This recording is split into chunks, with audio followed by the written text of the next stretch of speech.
Hi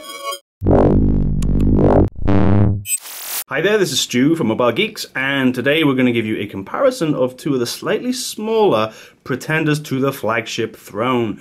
So over here we have the Sony Xperia Z3 Compact, and right next to it we have the LG G3S. Now, of course, both of these guys are basically smaller versions of what I would describe as true flagship devices. So, of course, the Z3 Compact is inspired by the Xperia Z3, a new flagship phone from Sony, and of course the LG G3S is based on the LG G3. So they're both smaller versions of that, but the question is, have they really compromised on hardware and features, or are we getting a really, what I would describe as a flagship in miniature? Okay, so let's first of all just look at these two lovely displays that we've got sitting right here. On the Z3 Compact, we have a 4.6-inch display, so 720p, so that's 1280 by 720. It's an IPS LCD, and it takes advantage of Sony's in-house developed triluminous technology. And we have to say, I mean, guys, come on, check this out. Let's have a look. Just check out this brightness. It's sick. It's like, wow. It's like my camera thinks, you're shining a torch into my lens. No, it's not a torch. It's just a very bright screen. Let's just knock that down a little bit so that it doesn't fool our camera. Yeah, so without doubt, this is a testament to Sony's expertise with LCD panel production, and it looks great. Okay, now over here on the LG G3S, we also have a very good looking screen, but this is slightly larger. This is 5 inches compared to 4.6 on the Sony, and it's also 720p. So as a consequence of being slightly larger, it has a slightly lower pixel per inch ratio. So it has a PPI of 294 compared to around 320, I believe, on the Sony right over here. It's also an IPS LCD job. Now, in terms of brightness, Sony's going to win, and they're both fantastic displays, but I would probably be tempted just to give Sony the edge here, because this is one of the nicest looking panels ever. LG's not far behind. It's a great looking panel.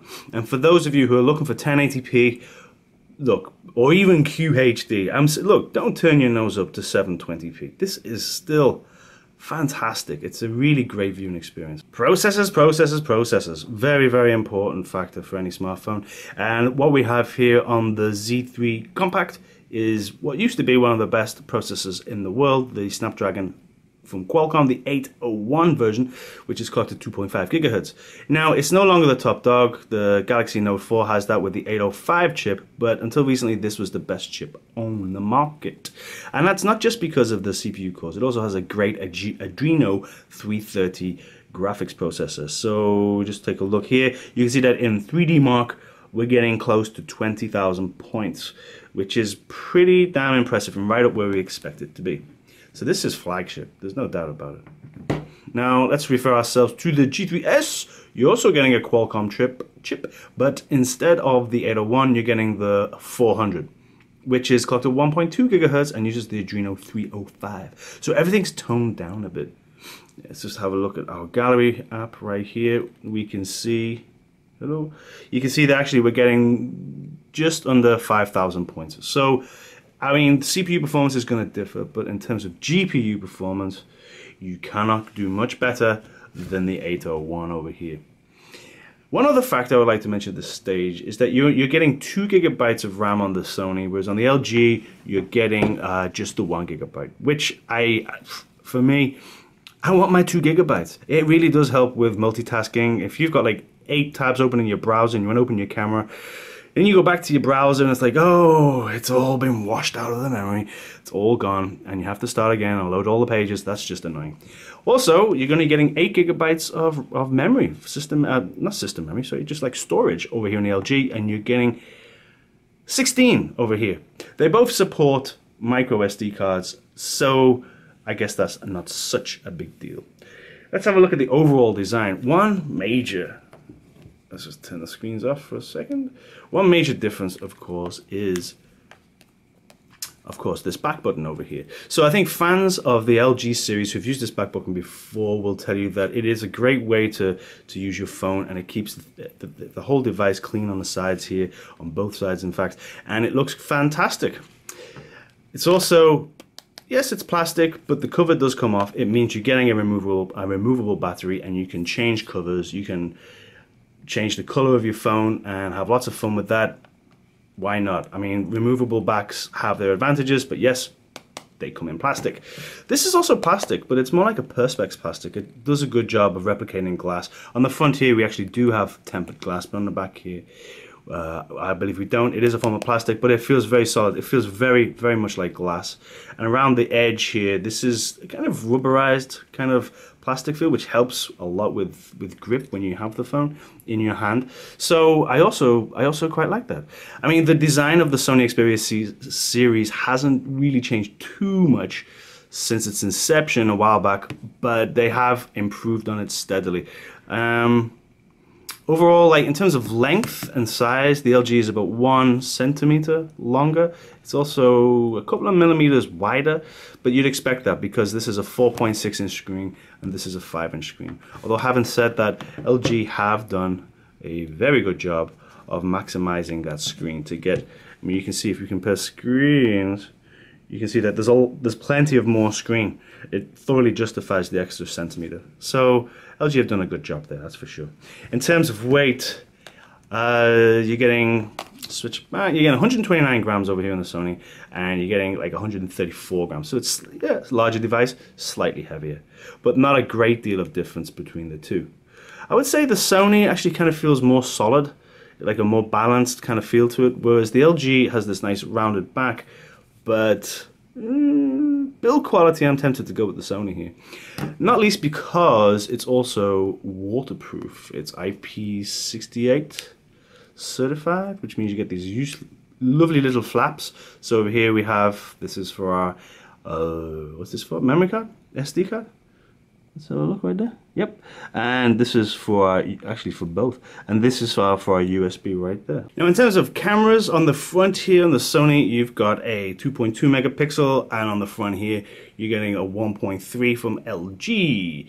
The real difference comes when we get to the back of the device though, because when we see these rear cameras, what we have here in the Sony is a fantastic, I would say best-in-class 20.7 megapixel camera with a LED flash, and it's one of the best we've ever used. It's easily equal to what we're getting on the Z3, the Xperia Z3, which is, it's as good as anything we've ever used. It competes well even with Samsung and even with Nokia. But what we're getting here on the LG instead is a 8 megapixel camera, which has this laser autofocus feature.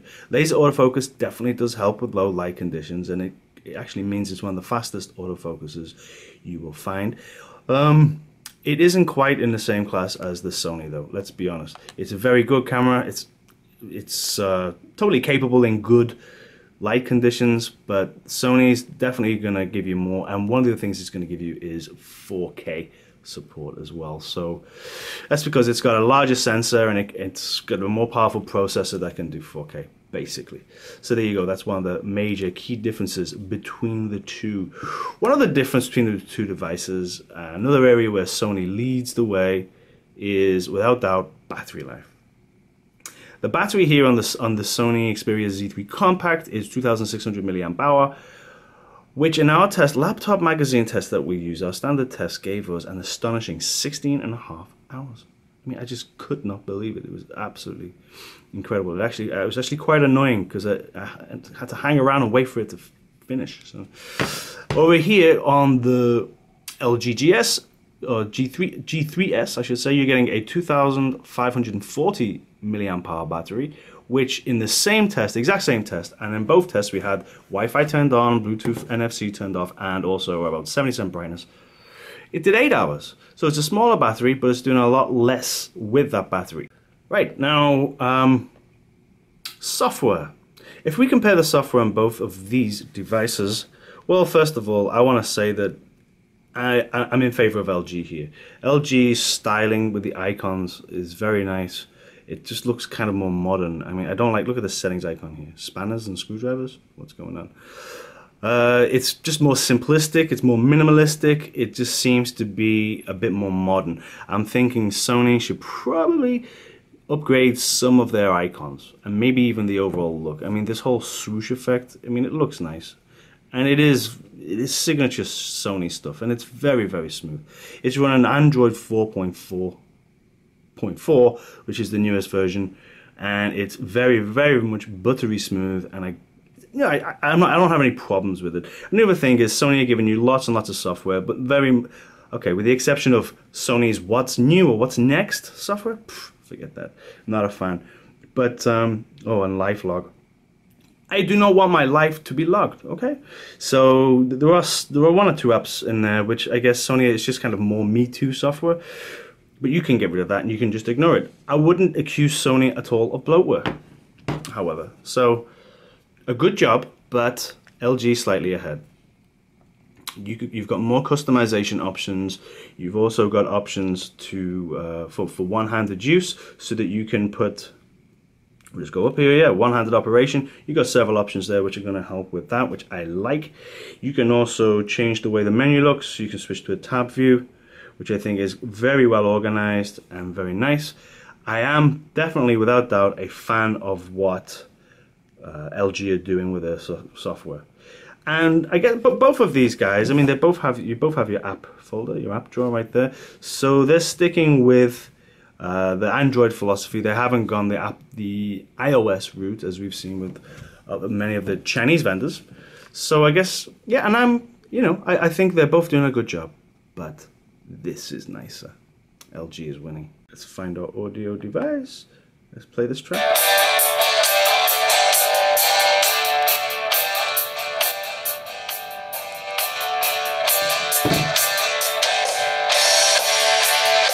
Now that's coming from these two speakers either side of the device, which gives you true stereo. It's reasonably bassy, it's reasonably loud. This is not going to compare too favorably against HTC, we will see, but it's good. It's doing a good job.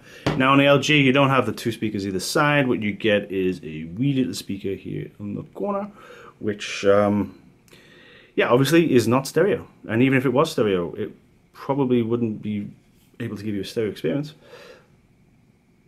See what's going on?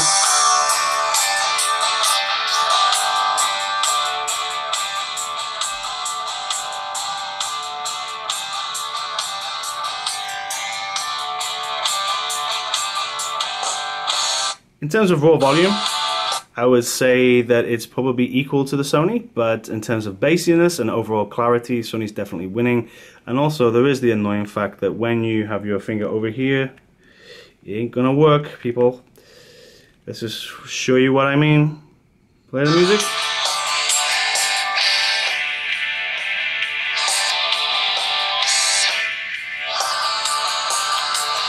So, yep. I mean, it's not bad, but Sony's definitely ahead. Now, if we compare these two devices, of course, we have to think about price. And they're both very similarly priced. The Sony here is a $530 phone, and the LG G3S is just under 500 bucks, so around 500 bucks. That's an approximate price because, of course, it depends where you go to buy them, and it depends, if you want to get a larger memory capacity, if they have that, you may even pay more for a special fancy color. But what you're getting here with the Sony is, without doubt, it's real flagship. You're getting the 801, you're getting 2 gigabytes of RAM, you've got the same camera as we saw in the Xperia Z3. So for me, $530 for a flagship device in miniature is a fantastic option.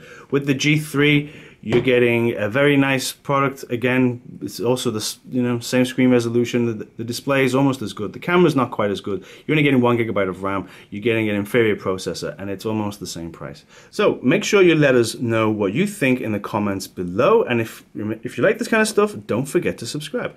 My name's Stu from Mobile Geeks, and this has been a comparison of the Sony Xperia Z3 Compact and the LG G3S. Hope you liked it.